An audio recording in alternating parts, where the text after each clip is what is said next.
నమస్కారం. ప్రేక్షకులందరికీ శుభోదయం. ఈనాటి శుభయోగం శీర్షికన బుధవారం సందర్భంగా సింహగణపతిని పూజిస్తే ఎలాంటి విశేషమైన శుభయోగం కలుగుతుందో, అలాగే దేవుడి రూపులను ఉంగరాలుగా ధరించే సమయంలో ఎలాంటి ముఖ్యమైన నియమాలు పాటించాలో పరిశీలిద్దాం. బుధవారం గణపతికి ప్రీతిపాత్రమైన వారం. గణపతి 32 స్వరూపాలలో సింహగణపతి స్వరూపానికి విశేషమైన ప్రాధాన్యత ఉంది. ఒక్కొక్క యుగంలో గణపతి ఒక్కొక్క రకంగా అవతరించాడని ముద్గల పురాణంలో చెప్పడం జరిగింది. 32 గణపతి స్వరూపాలలో ఈ సింహ గణపతి స్వరూపానికి విశేషమైన ప్రాధాన్యత ఉంది. కృతయుగంలో దేవాంతక నరాంతక అనే పేరు కలిగిన రాక్షసులను సంహరించటానికి మహోత్కట గణపతి లేదా సింహ గణపతి అనే పేరుతో 10 చేతులతో సింహవాహనం మీద గణపతి భక్తులందరికీ దర్శనమిచ్చాడు.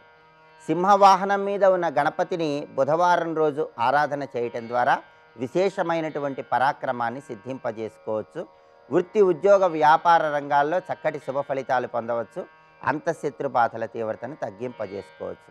అలాగే భగవంతుడి రూపులను ఉంగరాలుగా ధరించే సమయంలో కొన్ని ప్రత్యేకమైనటువంటి నియమాలు పాటిస్తే ఉత్తమ ఫలితాలు కలుగుతాయి. దేవుడి రూపుని ఉంగరాలుగా ధరించే సమయంలో ఆ ఉంగరంలో భగవంతుడి శిరస్సు మన మణికట్టు వైపు వచ్చే విధంగా, భగవంతుడి పాదాలు మన గోళ్ళ వైపు వచ్చే విధంగా ఉంగరాన్ని ధరించాలి. ఎందుకంటే మన చేతి వేళ్ళు, గోళ్ళు భూమిని చూస్తూ ఉంటాయి. అందువల్ల భగవంతుడి రూపుని ఉంగరంగా ధరించే సమయంలో ఎవరైనా సరే ఇలా ప్రత్యేకంగా శిరస్సు మణికట్టు వైపు వచ్చే విధంగా, పాదాలు గోళ్ళ వైపు వచ్చే విధంగా భగవంతుడి రూపుని ఉంగరంలాగా ధరించాలి. అలాగే భగవంతుడి రూపుని ఉంగరంగా ధరించే ముందు ఆ భగవంతుడికి సంబంధించిన దేవాలయంలో దానికి ప్రత్యేకమైనటువంటి పూజను నిర్వహించుకోవాలి. అలాగే అశుచి వచ్చినప్పుడు, మైల వచ్చినప్పుడు ఆ ఉంగరాలు దూరంగా ఉంచి అవి పూర్తయిన తర్వాత మళ్ళీ పూజా కార్యక్రమాన్ని నిర్వహించి వాటిని ధరించినట్లయితే ఉత్తమమైన ఫలితాలు కలుగుతాయి. గురుస్వరూపమైనటువంటి సాయిబాబా, అదేవిధంగా దత్తాత్రేయుడు ఇలాంటి రూపులు ఉంగరంగా ధరించేటప్పుడు చూపుడు వేలికి ధరించినట్లయితే ఉత్తమ ఫలితాలు కలుగుతాయి. అలాగే వెంకటేశ్వర స్వామి ఉంగరాన్ని ఎప్పుడైనా సరే మధ్యవేలుకు ధరించడం ద్వారా వెంకటేశ్వరుడి అనుగ్రహానికి సులభంగా పాత్రలు కావచ్చు. అలాగే ఉంగరం వేలుకి శ్రీమన్నారాయణమూర్తికి సంబంధించిన స్వరూపాలు ఏవైనా సరే, అంటే శ్రీరామచంద్రమూర్తి, శ్రీకృష్ణ పరమాత్మ ఉంగరాలు ధరిస్తే ఉత్తమ ఫలితాలు కలుగుతాయి. అలాగే సింహం ఉంగరం ధరించడం ద్వారా విశేషమైన శుభయోగం కలుగుతుందని పరిహార శాస్త్రంలో చెప్పడం జరిగింది. జ్యోతిష శాస్త్ర రీత్యా సింహరాశికి అధిపతి సూర్యుడు. సూర్యుడు ఉద్యోగంలో ప్రమోషన్లు కలిగింపజేస్తాడు, రాజకీయ రంగంలో అధికార పదవులను కలిగింపజేస్తాడు, అలాగే వ్యవసాయ రంగంలో మంచి పురోభివృద్ధిని కలిగింపజేస్తాడు. కాబట్టి ఈ ప్రయోజనాలన్నీ సిద్ధింపజేసుకోవాలంటే, సూర్య భగవానుడి అనుగ్రహం కలగాలంటే సూర్యుడి రాశి సింహరాశి కాబట్టి సింహం ఉంగరాన్ని ఉంగరం వేలుకు ధారణ చేయాలి. అలా ధారణ చేస్తే ఉత్తమమైన ఫలితాలు కలుగుతాయి. అందుకే దుర్గాదేవి దగ్గర వాహనం కూడా సింహంగా ఉంటుంది కాబట్టి సింహం ఉంగరాన్ని కనుక ధరించినట్లయితే అద్భుతమైనటువంటి బలపరాక్రమాలు కలుగుతాయి. అంతఃశత్రు బాధల తీవ్రతను కూడా తగ్గింపజేసుకోవచ్చు. అలాగే గణపతికి సంబంధించిన రూపును ఉంగరంగా ధరించే సమయంలో చిటికెన వేలుకు కానీ ఉంగరం వేలుకు కానీ గణపతి రూపును ఉంగరంగా ధరించినట్లయితే ఉత్తమమైనటువంటి ఫలితాలు కలుగుతాయి. ఇలా భగవంతుడి ఉంగరాలు ధరించేటప్పుడు ప్రత్యేకమైన నియమాలను పాటించండి, సకల శుభాలను సిద్ధింపజేసుకోండి. అదేవిధంగా సింహం ఉంగరాన్ని మీరు ధరించాలని భావించిన తరుణంలో ఎప్పుడైనా సరే మీ జన్మ నక్షత్రం ఉన్న రోజు కానీ, లేదా నామ నక్షత్రం ఉన్న రోజు కానీ, లేదా పుట్టిన తేదీ ఉన్న రోజు కానీ, లేదా పుట్టిన తిథి ఉన్న రోజు కానీ సింహం ఉంగరాన్ని ధరించవచ్చు. అలా ధరించడం ద్వారా ఉద్యోగపరంగా, రాజకీయ పరంగా విశేషమైన ప్రయోజనాలు సిద్ధింపజేసుకోవచ్చు. రేపటి శుభయోగం శీర్షికన ఏ నక్షత్రంలో జన్మించిన వాళ్ళు ఏ దేవాలయ దర్శనం చేస్తే విశేషమైన శుభయోగం కలుగుతుందో పరిశీలిద్దాం. నమస్కారం. ఓంకార రూపిణి క్లీంకారవాసిని జగదేక మోహిని ప్రకృతి స్వరూపిణి. నదీ స్నానం ఎప్పుడు మునకలే, మునిగి లేవడమే అంతే. అక్కడ మళ్ళీ ఒళ్ళంతా తోముకోవడం ఏ విధంగానూ కూడదు. ఇది తెలుసుకోవాలి. నదిలో ఈత కొట్టరాదు, ఇది కూడా చెప్పారు ఇక్కడ. ఈత వచ్చు కదని ఈత కొట్టినా అది తీర్థస్నాన ఫలమివ్వదు. ఇవన్నీ వివరించారు ఇక్కడ. ఏదో ప్రాణాంతక పరిస్థితులు వేరు. ఇవన్నీ శాస్త్రమునందు ఉన్నటువంటి విషయం. ఈత కొడితే నదిని కొట్టిన దోషం వస్తుంది, తాడనా దోషం. ఇవన్నీ వివరిస్తున్నారు ఇక్కడ, తెలుసుకోవాల్సిన తీర్థస్నాన విధి. అయితే ఇంకో రమ్యమైన విషయం చెప్తున్నారు ఇక్కడ. కోటి జన్మార్జితం పాపం భారతే యత్ కృతం నృభిః గంగాయా వాతస్పర్శేన నశ్యతీతి శృతౌ శృతం. వేదములందు చెప్పబడిన మాట చెప్తున్నాను అంటున్నాను నారాయణుడు ఇక్కడ నారదుడితో. గంగ గాలి తగిలితే అనేక జన్మల పాపం పోతుందండి. గంగ గాలి. ఒకప్పుడు నారదుల వారు కాశీక్షేత్రానికి వచ్చి అక్కడెక్కడో ఘట్టం దగ్గర మొదలుపెట్టి నడుచుకుంటూ వెళ్తున్నట్ట, స్నానం చేయలే. గంగమ్మ చూస్తూ దిగుతాడేమోనని. ఎందుకంటే మన వల్ల గంగమ్మ కొరిగేదేవి లేదు, మరికొన్ని పాపాలు అందులో దిగుతాయి తప్ప. అదే పుణ్యతీర్థాలు ఎప్పుడు పుణ్యాత్ములు స్నానం చేయాలని ఎదురు చూస్తూ ఉంటాయట. వీళ్ళు వదిలిన పాపాలన్నీ అందులో దిగుతూ ఉంటాయి. ఆ పుణ్యాత్ములు స్నానం చేస్తే ఆ పాపాలు పోతూ ఉంటాయట. అందుకే పుణ్యతీర్థాలు యోగులు స్నానం చేయాలని ఎదురు చూస్తాయి. అందుకు నారదుల వారు ఎప్పుడు వస్తున్నారో అప్పుడు ఎదురు చూస్తోందిట గంగ. కానీ ఆయన స్నానం చేయకుండా వెళ్ళిపోతున్నాడు ఘట్టాలన్నీ దాటి. అప్పుడు గంగాదేవి ఎదురుపడి, ఏమి స్వామి స్నానం చేయకుండా వెళ్ళిపోతున్నావు, పాప సంహారం గంగ అంటారేమో, నువ్వెందుకు స్నానం చేయమంటే, స్నానం దాకా ఎందుకమ్మా, నీ గాలి తగిలితే చాలదా అన్నట్టు నారదుల వారు. అంత పవిత్రమైనది గంగమ్మ తల్లి. ఇలాంటి పురాణములు గంగా మహిమల్ని అనేక రకాలుగా మనకు చెప్తున్నాయి. అంతేకాదు స్పర్శనా దర్శనా దేవ్యా పుణ్యం దశగుణం తతః. గాలి తగిలితేనే అంత పుణ్యమే, ఇక స్పర్శించినా దర్శించినా దానికి 10 రెట్లు పుణ్యం కలుగుతున్నది. అంతేకాదు సంకల్పం రాదండి, ఏమీ రాదు, ఊరికిని మునిగేనంటే అది కూడా పుణ్యమేట గంగలు. అలాగా సంకల్పం లేకుండా ఊరికిని మునిగిలేస్తే దానికి మౌసల స్నానం అని పేరు. మౌసలము అంటే ముసలం అంటే రోకలి, రోకలి ముంచి తీసినట్టుగా మనం మునిగి లేచిపోతే అది మౌసల స్నానం. వాడి సంకల్పం ఏమీ లేదు. ఎప్పుడైనా సరే తీర్థస్నానం అంటే సంకల్ప సహితమైతేనే తీర్థస్నానం. సంకల్పం చేయాలి. సంకల్పం వల్ల భావనాశక్తి వస్తుంది. అందుకే పెద్దవాళ్ళు చెప్తారు, సంకల్పం లేకుండా పుణ్యం ఎలా వస్తుందయ్యా? మరి ఆ నదిలో చేపలు, కుళీరములు అంటే ఎండ్రపకాయలు ఇవన్నీ ఉంటాయి, వాటిన్నిటికి మోక్షమేనా అంటే వాటికి మానవుడికి తేడా ఏమిటంటే, మానవుడికి సంకల్పము భావన ఉంది, వాటికి రెండూ లేవు. అయితే చిత్రం, గంగలో ఉన్నటువంటి చేపలకి వాటికి మోక్షం రాదని ఎవడు చెప్పాడు? సంకల్పం చెప్పుకున్న మానవుడికి వాటికంటే ఉత్తమగతి రావచ్చు, కానీ ఆ గంగలో బ్రతుకుతున్నటువంటి వాటికి మోక్షం రాదని ఎవరు చెప్పారు?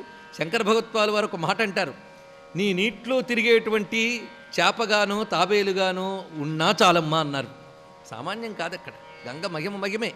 అలా ఉన్న జీవులకి తర్వాత ఏవో సద్గతులు వస్తాయి మోక్షం కాకపోయినా. కానీ సంకల్ప సహితంగా చేస్తే అనేక జన్మల పాపం పోగొట్టుకోవడానికి భగవంతుడిచ్చిన అవకాశమే మానవ జన్మ. ఇది గుర్తుపెట్టుకోండి.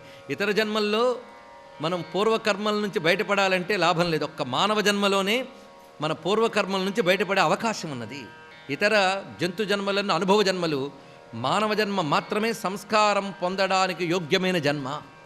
ఆ కారణం చేతనే తీర్థము, స్నానము, జపము, తపము, పూజ, పునస్కారాలు మానవులకి విద్యుక్తములు. అందుకు వాళ్ళు సంకల్ప సహితంగా స్నానం చేయాలి. సంకల్పం లేకుండా గంగలో చేస్తే అది కూడా గొప్పదే అన్నాడు ఇక్కడ.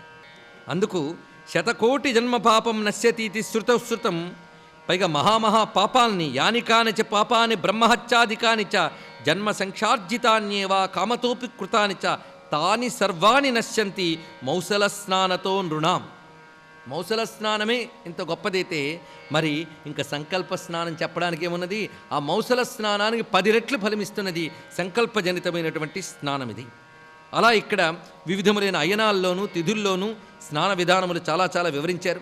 అదేవిధంగా అక్షయ తృతీయ నాడు గంగానది స్నానం చాలా విశేషమని, ఇక చైత్రశుద్ధ నవమి గంగా స్నానంకు ప్రత్యేకత ఉన్నది. ఇక నందాతిథి అంటే ఆశ్వయుజ శుద్ధ పాడ్యమి అంటే శరన్నవరాత్రుల ప్రారంభ దివసం ఆ రోజు. అలాగే దశహరా దశమి అంటే అమ్మవారు ఇక్కడ ఆవిర్భవించినటువంటి దినం, జ్యేష్ఠ శుద్ధ దశమి. దానికి దశహరా అని పేరు. ఎందుకంటే తస్యా స్నానం తపోదానం గంగాయా మునిషత్తమా మహాఫలప్రదం తద్వన్ మహాపాతకనాశనం. ఆ రోజు విశేషం చెప్తున్నారు. దశజన్మార్జితం పాపం హరతే తత్ర జాహ్నవి తస్మాత్ సా దశమి ప్రోక్త మునే దశహరాతిథి అన్నారు. అది దశజన్మార్జితమైన పాపాన్ని పోగొడుతుంది. ఆ తిథి పేరే దశహరా తిథి. అది హస్తమంగళ యోగీతు తస్యాం భాగీరథి స్వయం పాపం దశవిధం హంతి దశజన్మసు సంచితం. 10 జన్మల నుంచి చేసిన 10 రకాల పాపాలు పోగొడుతుంటారు. మనం ఎన్ని పాపాలు చేసినా 10 రకాలు ఉంటాయిట. చూడండి. అయితే భగవంతుడు మనకు పాపాలు చేయడానికి 3 ఉపకరణాలు ఇచ్చాడు. పాపాలు కాదు, పుణ్యాలు చేయాలన్నా అవే ఉపకరణాలు. 3 కరణములు, విట్టిత్రి కరణములు అంటాం. 3 టూల్స్ అండి, ఎక్విప్మెంట్స్. అవి ఏమిటంటే మనసు, మాట, క్రియ, త్రికరణాలు. వీటితోనే మనం ఏవైనా చేస్తాయంట. ఇందులో 10 రకాల పాపాలు ఏమిటో మనకి మనుస్మృతిలో మనువు చెప్తున్నాడు. ఒకటి శారీర పాపం, అంటే క్రియతో చేసే పాపం. ఇది 3 రకాలుగా ఉంటుంది అన్నాడు. అదత్తానాముపాదానం, హింసాచైవా విధానత, పరదారోప సేవాచ, శరీరం త్రివిధ స్మృతం అన్నాడు. ఇక్కడ శరీరంతో చేసే 3 అంటే అవతల వారు ఇవ్వకుండా వారి వస్తువుని తీసుకుంటే అదొక పాపం, అంటే దొంగతనం అని అర్థం ఉంది. ఇంకోటి హింస, అనవసరపు హింస అన్నారు ఇక్కడ. కొన్ని అవసరమైన హింసలు ఉంటాయి.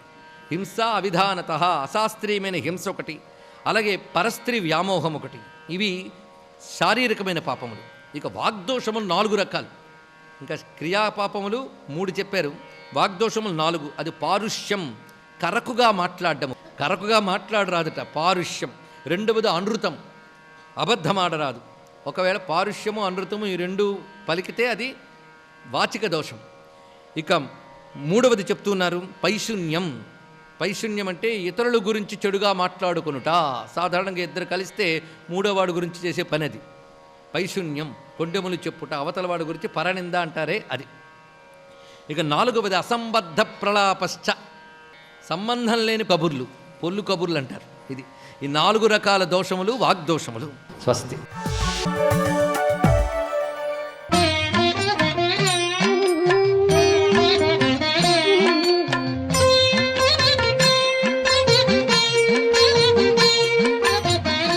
ఓం నమో నారాయణాయ, ఓం నమ శివాయ, శ్రీమాత్రే నమ. ఈరోజు పుష్య బహుళ విధియ. ఈ సుదినాన తప్పనిసరిగా శనిదేవుని ఆరాధన చేయాలి. చాలా చక్కటి శుభం జరుగుతుంది. శనిగ్రహాన్ని నువ్వుల నూనెతో అభిషేకం చేయడంతో పాటు నవగ్రహ మండపం వద్ద శనికి ప్రీతికరమైనటువంటి నువ్వులు, బెల్లం ఇవన్నీ కూడాను నైవేద్యంగా సమర్పించడంతో పాటుగా శమీ వృక్షపు ఆకులతో అష్టోత్తర నామావళి ఆచరించటం. ఇలా గనక చేసినట్లయితే శనిదేవుడు తన దివ్యవంతమైన అనుగ్రహాన్ని మనకు ప్రసాదిస్తాడు. నవగ్రహాలలో శనిదేవుని యొక్క అనుగ్రహాన్ని సాధించాలి అనుకున్నప్పుడు దశరథ కృత శని స్తోత్రాన్ని కూడాను పఠించడం చాలా మంచిది. అంతేకాకుండా ఈ రోజున నల్ల కుక్కకు రొట్టె పైన కొద్దిగా నువ్వుల నూనె వేసి ఆహారంగా తినిపించినా కూడాను శనిదేవుడు అనుగ్రహాన్ని ప్రసాదిస్తాడు. సకల ముక్కోటి దేవతా స్వరూపిణి అయినటువంటి గోమాతకు నువ్వులు బెల్లంతో కలిపినటువంటి పదార్థాన్ని ఉండగా చేసి ఆహారంగా తినిపించి 3 ప్రదక్షిణాలు గనక నిర్వహించినట్లయితే సకల దేవతారాధన చేసిన సత్ఫలితం కలుగుతుంది. శనిదేవుని యొక్క దివ్యవంతమైన అనుగ్రహంతో ఏలినాటి శని, అర్ధాష్టమ శని ఈ యొక్క దోషాలన్నీ కూడాను తొలగిపోయి ఆరోగ్యప్రదమైనటువంటి జీవన విధానాన్ని కొనసాగించడానికి ఆస్కారాన్ని ఆ శని భగవానుడు మనకు ప్రసాదిస్తాడు. శనిదేవునికి సంబంధించినంత వరకు నలుపు రంగు బట్టలని ఎవరికైనా ఈ రోజున దానంగా గనక ఇచ్చినట్లయితే చాలా చక్కటి యోగవంతమైన ప్రభావం వస్తుంది. ఈ రోజున ఈశ్వరాలయాన్ని సందర్శించి అక్కడ ఏకాదశ ద్రవ్యాలతో గనక పరమేశ్వరుని గనక అభిషేకార్చన నిర్వహించినట్లయితే శనిదేవుడు కూడాను సంతసించి తన దివ్యవంతమైన చక్కటి అనుగ్రహాన్ని మనకు ఎల్లవేళలా కూడాను ప్రసరింపచేస్తాడు. ఇంత గొప్ప విశేషాత్మకమైనటువంటి ఈ సుదినాన్ని ప్రతి ఒక్కరూ కూడాను ఆచరించి చక్కటి యోగవంతమైన ప్రభావంతో ఆనందకరమైన జీవన విధానాన్ని కొనసాగిస్తారు కదూ. మరి సర్వే జనా సుఖినో భవంతు.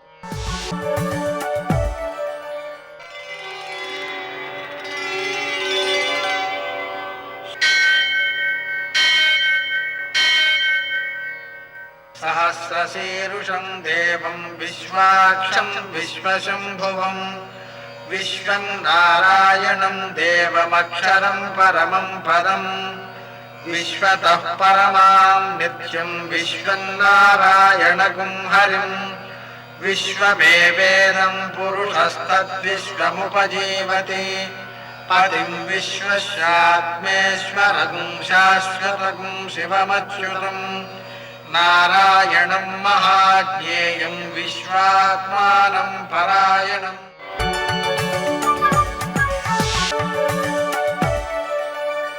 సూర్యశౌర్యమథేందురింద్రపదవీ సన్మంగళం మంగళం. ఆపదామపహర్తారం దాతారం సర్వసంపదాం లోకాభిరామం శ్రీరామం మోక్షదంతం నమామ్యహం. నేటి కాలమాన విశేషాలను గమనిద్దాం. స్వస్తి శ్రీ చాంద్రమాన ప్లవనామ సంవత్సరం ఉత్తరాయణం హేమంత ఋతువు పుష్యమాసం కృష్ణపక్షం బుధవారం. సూర్యోదయం 6:53 సూర్యాస్తమయం 6 గంటలకి. తిథి విదియ పూర్తిగా ఉంది. నక్షత్రం ఆశ్లేష పూర్తిగా ఉంది. వర్జం రాత్రి 8:23 నుంచి 10:06 వరకు. దుర్ముహూర్తం మధ్యాహ్నం 12:04 నుంచి 12:49 వరకు. అమృతకాలం తెల్లవారుజామున 6:39 ప్రారంభం. రాహుకాలం బుధవారం కాబట్టి మధ్యాహ్నం 12 నుంచి 1:30 వరకు. అష్టకవర్గ రీత్యా శుభప్రదమైన సమయం ఉదయం 9 గంటలకి. నేటి విశేషం బుధవారం. బుధవారం రోజున హయగ్రీవ స్వామికి పూజ చేసుకోవడం, హయగ్రీవం అనే పిండి వంటను నివేదన చేసి ప్రసాదంగా స్వీకరించడం. పిండి వంట ఎలా ఉంటుందండి అంటే పెసలతో చేసేటువంటి పాయసం అన్నమాట. ఆ విధంగా పాయసాన్ని ఆయనకు నివేదన చేసి ప్రసాదంగా స్వీకరిస్తే బుద్ధి కుశలత పెరుగుతుంది, జ్ఞాపక శక్తి పెరుగుతుంది. విద్యార్థుల్లో విద్య యొక్క ప్రయోజనాన్ని సమాజానికి అందించే నైపుణ్యము ప్రజ్ఞ పెరుగుతాయి.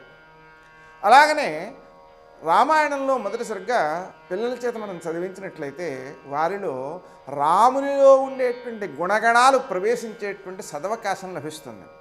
అందువలన సమాజానికి వాళ్ళు ఉపయోగపడతారు. అందువలన బాలరామాయణం చదివించడం చాలా మంచిది. నేటి ఆణిముత్యాలు.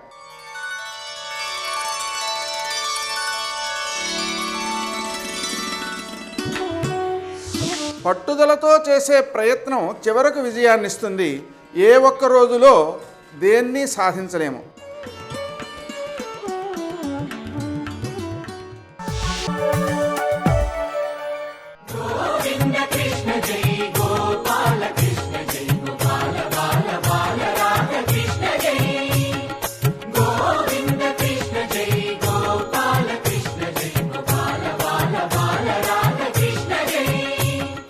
ఒక యజమాని తాను అన్నం తిని బయటికి వచ్చి చేతులు కాళ్ళు కడుక్కునే ముందు చేతికి ఉన్న మెతుకుల్ని ఇలా దులిపితే ఆ పడినటువంటి బలిభొక్కులు ఈ కాకులు ఆ మెతుకులు తిని బతుకుతాయి.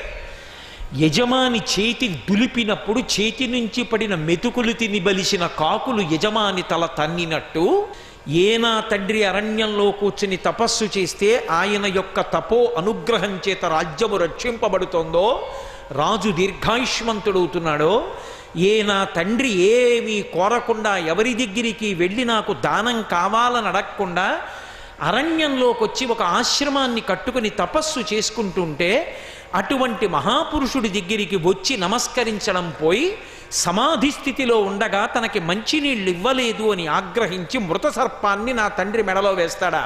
వాడు ఎవడైనా కావచ్చు అని ఆయన అన్నాడు. ఓడక వింటికోపున మృతోరగమున్ కొని తెచ్చి మారు మాటాడకయున్న మజ్జనకు అంశతలంబున పెట్టి దుర్మద క్రీడ చెరించు రాజు సరకేశములడ్డిననైన చచ్చుబో ఏడవనాడు తక్షక విషానల హితి సంహతిని అన్నాడు. వాడు ఎవరైనా కావచ్చా రాజు, కానీ ఎవడు మృత సర్పాన్ని తీసుకొచ్చి నా తండ్రి మెడలో వేశాడో ఆ వేసినటువంటి వాడు సాక్షాత్తు శివకేశవులే అడ్డొచ్చి నిలబడినా నా యొక్క తప ప్రభావం చేత నా శాపవాక్కు కారణం చేత నేటికి 7వ నాడు మరణించుగాక అని శాపవాక్కు విడిచిపెట్టాడు. ఎవరు? ఆయనకి తెలియదు. తెలియకుండా శపించినా పనిచేస్తుందా? పనిచేస్తుందంతే. అందుకే తపస్సు అగ్నిహోత్రం, అది చేసేవాడికి తెలుస్తుంది. చేయకుండా అలా ఉంటుందా అంటే ఎవరు చెప్పగలరు? కాబట్టి అటువంటి తపోనిష్టాగరిష్ఠుడైనటువంటి శృంగి శాపవాక్కు విడిచిపెట్టాడు.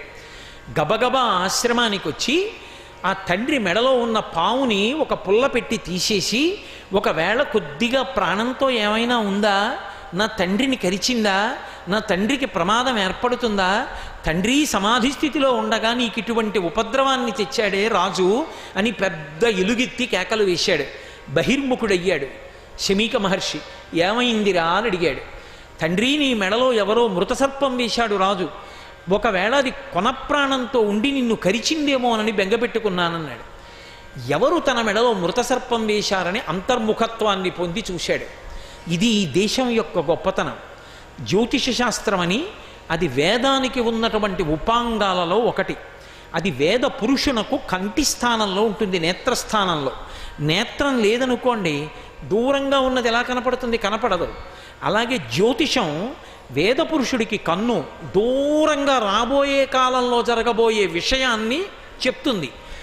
మీరెప్పుడూ ఒక విషయాన్ని గుర్తుపెట్టుకోవాలి, వ్యక్తి యందు దోషం ఉండవచ్చు, వ్యవస్థ యందు దోషం ఉన్నదని మాట్లాడకూడదు. శాస్త్రాన్ని చదువుకోవలసిన రీతిలో చదువుకున్న వాళ్ళు ఎప్పుడు ఏం జరుగుతుందో చెప్పిన వారు ఎందరో ఉన్నారు, వరాహమిహిరుడి వంటి వారు. కాబట్టి అటువంటి జ్యోతిష శాస్త్రం దూరదృష్టితో ఎలా చెప్తుందో, మహాతపస్సంపన్నులైన వారు పై నేత్రములను మూస్తే ఏం జరిగిందో లోపల కనపడుతుంది. ఎందరో మహాత్ములు ఈ దేశంలో నిరూపించి చూపించారు.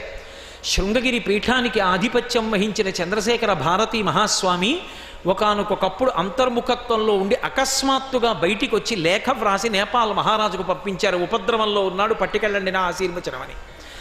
కంచి కామకోటి పీఠాధిపత్యం వహించిన చంద్రశేఖరేంద్ర సరస్వతి మహాస్వామి వారు ఎన్నో పర్యాయాలు అంతర్ముఖత్వంతో ఎక్కడ ఏం జరుగుతోందో చెప్పగలుగుతూ ఉండేవారు. అది వారి తపశ్శక్తి. ఆ తపశ్శక్తి ఉంది కాబట్టి అటువంటివన్నీ చెప్పగలిగారు. కాబట్టి ఆ తపశ్శక్తి ఉన్నవాడు కాబట్టి శమీక మహర్షి కళ్ళు మూసుకుని చూశాడు. చూసి కళ్ళు తెరిచి కొడుకు వంక చూసి అన్నాడు, చాలా పెద్ద తప్పు చేశావురా అన్నాడు. ఇది ఈ దేశం యొక్క వ్యవస్థ. తన మెడలో మృతసర్పం వేశాడని పరీక్షిన్ మహారాజుకి శాపం ఇచ్చాడు కొడుకని పొంగిపోలేదు శమీక మహర్షి. చిన్న పొరపాటుకి ఎంత పెద్ద తప్పు చేశావురా శృంగి, ఇప్పుడు నువ్వు చేసిన తప్పు లోకాన్నంతటినీ కట్టి కుడుపుతుంది. ఎందుకో తెలుసా? చంద్రవంశోద్భవుడైనటువంటి వాడు, ధర్మరాజు గారికి మనవడైనటువంటి వాడు, కృపాచార్యుడికి శిష్యుడైన వాడు, మహాభక్తి తత్పరుడైన వాడు, ధర్మానుష్ఠాన తత్పరుడైన వాడు, సర్వశాస్త్ర పారంగతుడైనటువంటి వాడు, కలుపురుషుని యొక్క ఉద్ధతి చేత నా మెడలో మృతసర్పం వేశాడు.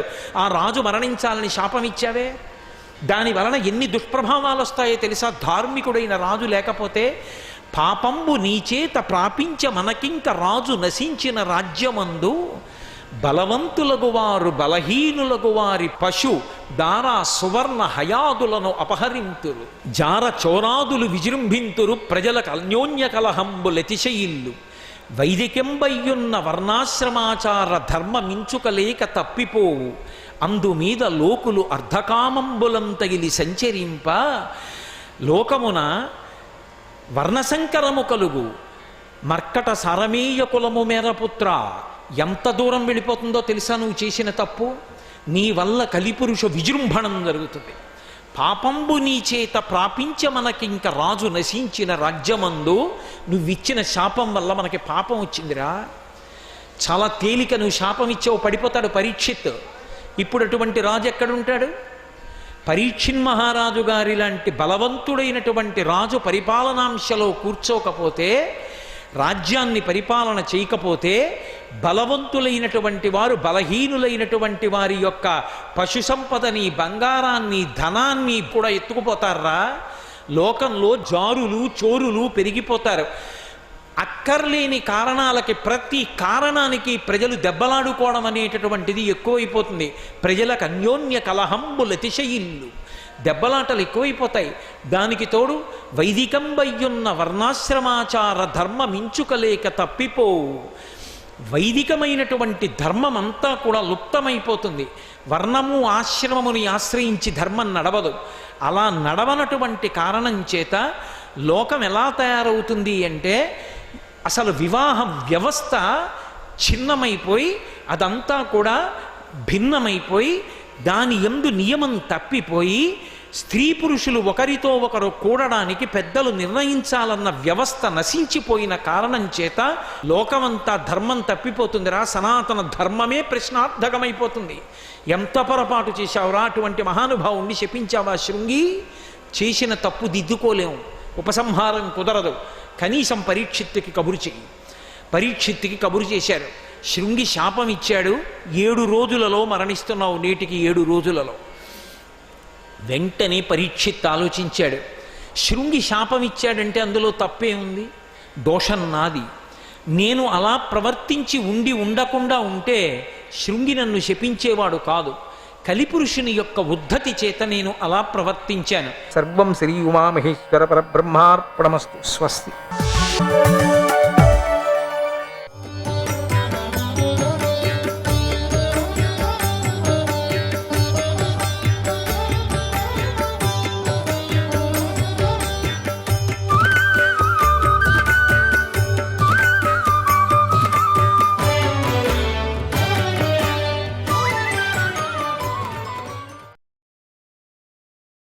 సుందోపసుందులు భూమండలాన్ని అంతా జయించారు.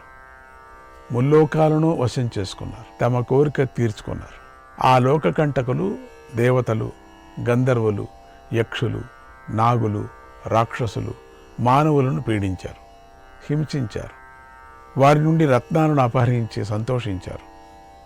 ఆ బలవంతులైనటువంటి శత్రువులను ఎదిరించేటువంటి మొనగాడు ముల్లోకాల్లోనే లేడు. ఈ కారణం చేత వారు భోగాలకు వశులైపోయారు. దేవతల్లాగా కర్మలు చేయటం మాని ఆనందాన్ని అనుభవించసాగారు. అందమైన స్త్రీలతో కలిసి విహరించారు. మెడలో మాలలు వేసుకున్నారు. చక్కగా అలంకారం చేసుకున్నారు. భక్ష్యభోజ్యాలను తిన్నారు. సుగంధ ద్రవ్యాలను ఒంటికి పూసుకున్నారు.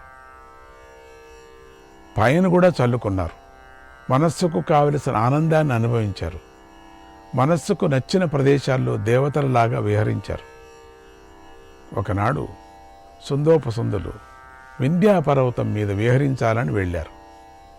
అక్కడ మంచి ఆసనాలపై అందమైన స్త్రీలతో కలిసి కూర్చొని ఆనందిస్తున్నారు. అక్కడ పకపకా నవ్వుతున్నారు. అన్ని ఒళ్ళంతా మరిచిపోయారు. స్త్రీలను కూడా నవ్విస్తున్నారు.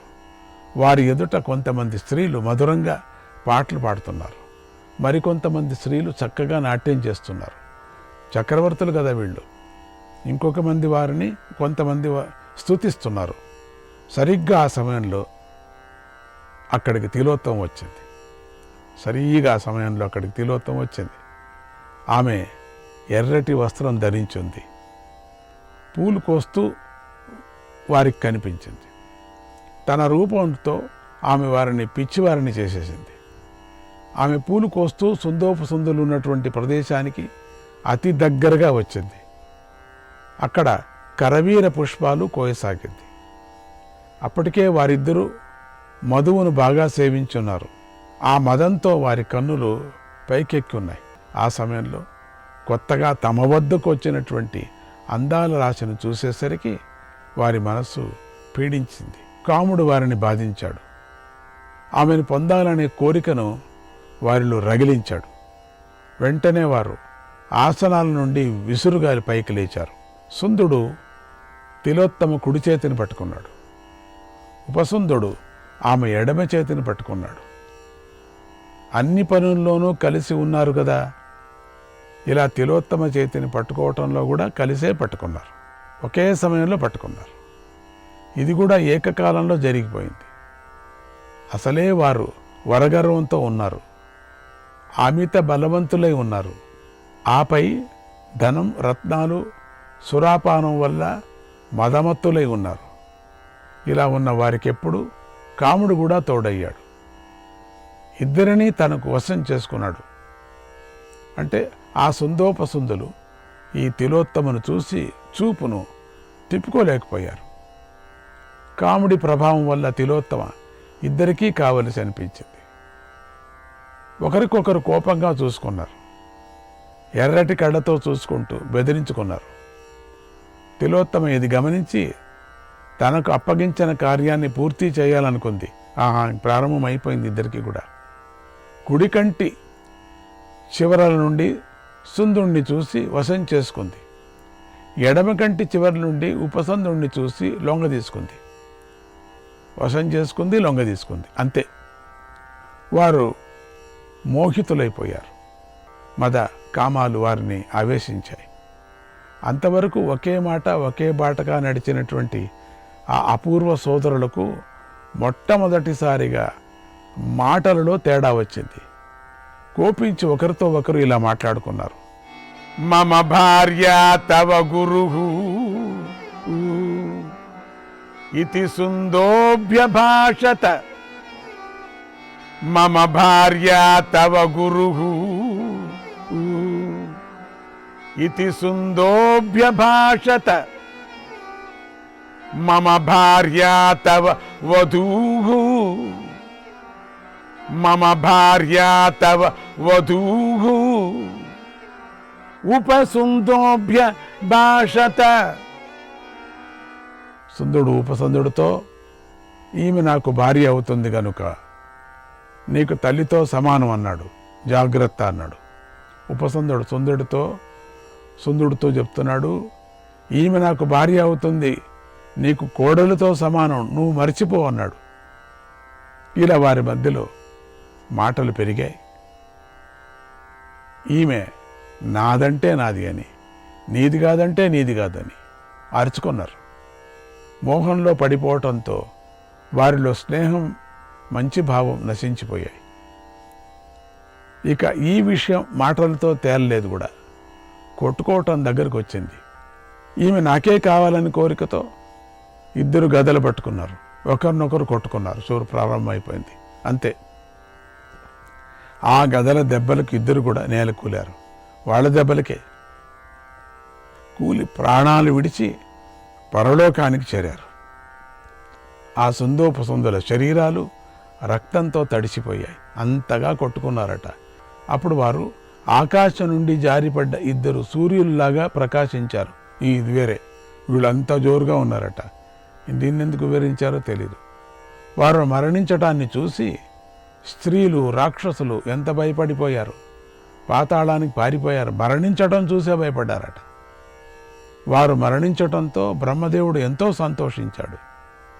దేవతలు, ఋషులతో కలిసి తిలోత్తమను మెచ్చుకొన్నాడు. అందరూ కూడా, ఓ తిలోత్తమ, సూర్యుడు ఎక్కడి వరకు సంచరిస్తాడో నువ్వు కూడా అక్కడి వరకు సంచరిస్తావు, నీ తేజస్సును ఎవరూ చూడలేరు అని బ్రహ్మదేవుడు వరమిచ్చాడు.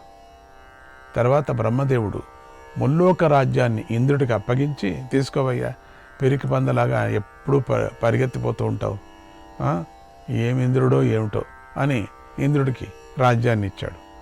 తన లోకానికి వెళుతున్నాడు. ధర్మరాజా, ఇది సుందోపసుందర చరిత్ర. అమ్మ బాబోయ్, ఇంతవరకు ఉందే, అంత వివరణ చేసి కొనాకు ఒకే లైన్లో చంపేశాడు. సరే, వారు అన్ని విషయాల్లోనూ కలిసి ఉన్నారు, ఒకే మాట మీద ఉన్నారు, ఒకే బాట మీద నడిచారు. దీని అర్థం ఏమిటో చూస్తాం. అలాంటిది ఒక్క తిలోత్తమ కారణంగా వారు విడిపోయారు. తెలిసిందా మీకు నేను చెప్పింది? ఈ లోకాన్ని విడిచిపెట్టి వెళ్ళిపోయారు, తెలిసిందా? అందుచేత నేను మీ అందరిపైన గల ప్రేమతో ఆదేశిస్తున్నాను, మీలో మీకు భేదం రాకుండా నియమాలు నిర్ణయించుకొని పాటించండి. ద్రౌపది కారణంగా మీలో మీకు భేదం రాకూడదు, మీరు కొట్టుకోకూడదు, మరణించకూడదు. ఇది శాసనం. ఇది చెప్పడానికి ఇంత పని చేశాడు. ఒక సుందోపసుందుల కథ చెప్పాడు. వీళ్ళకి చెప్పాల్సిన పని లేదు, కానీ ధర్మశాస్త్ర ప్రకారంగా వీళ్ళకి చెప్పాలి కదా.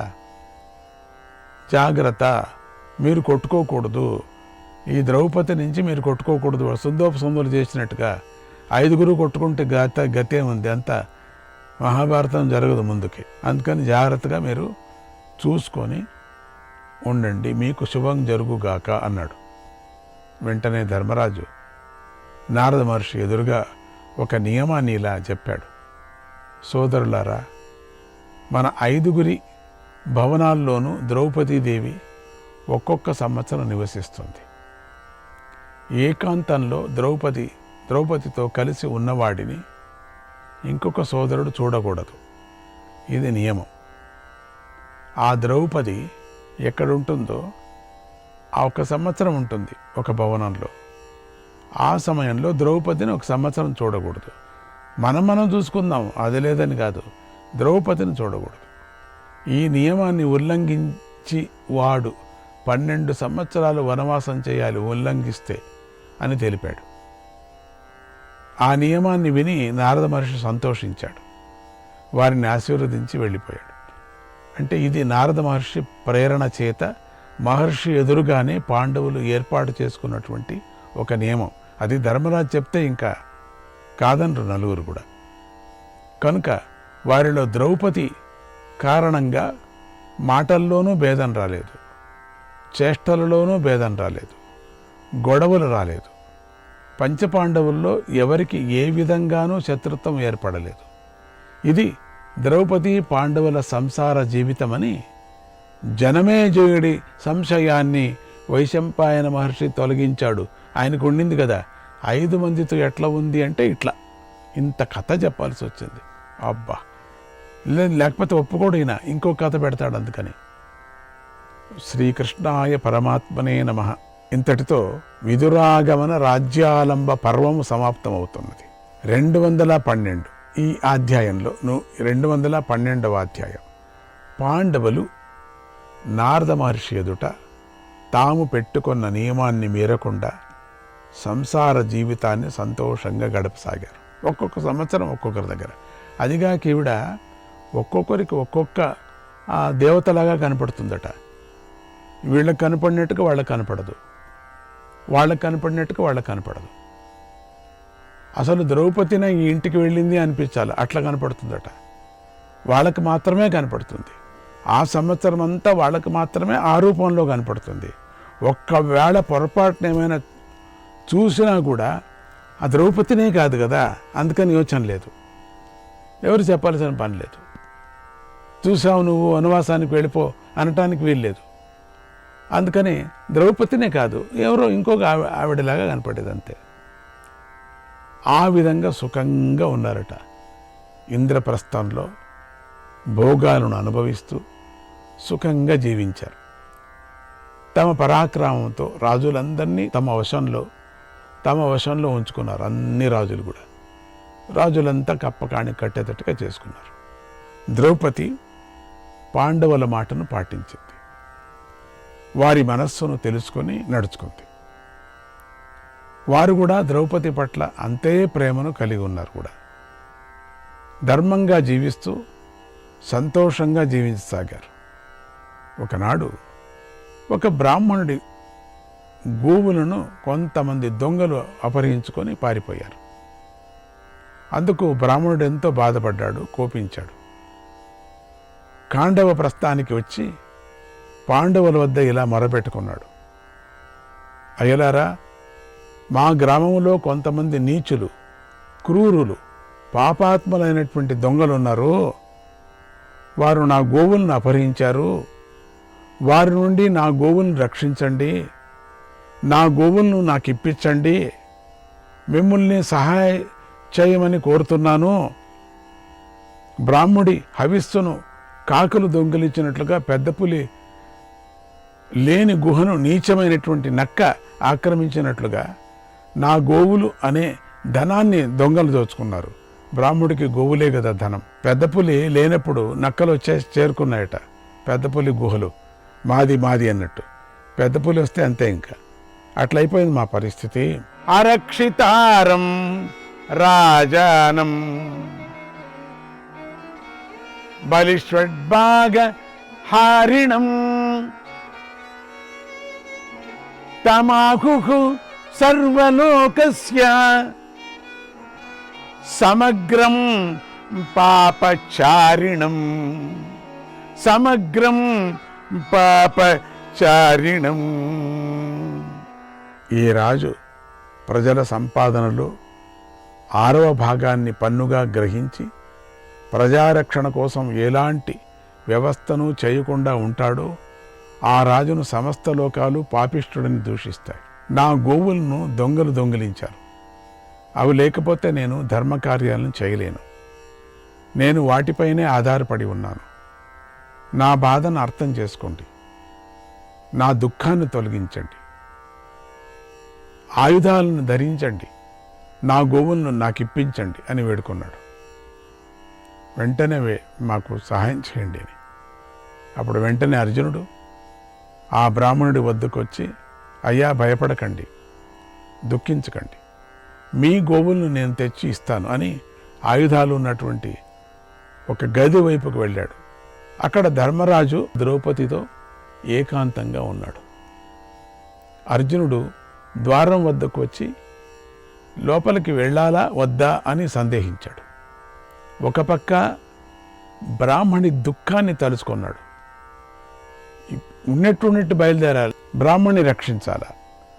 ఇంకొక పక్క ధర్మరాజు ద్రౌపదితో మాట్లాడుతున్నాడు. అది ఎప్పటికి తీరుతుందో ఆ మాటలు తెలియదు. ఏకాంతంగా వేరే ఉన్నాడు. అతడి రక్తం ఉడికిపోతుంది. ఏం చేయాలి నేను? అతడి ఆర్తనాదాలు చెవుల్లో గింగురు తిరుగుతున్నాయి.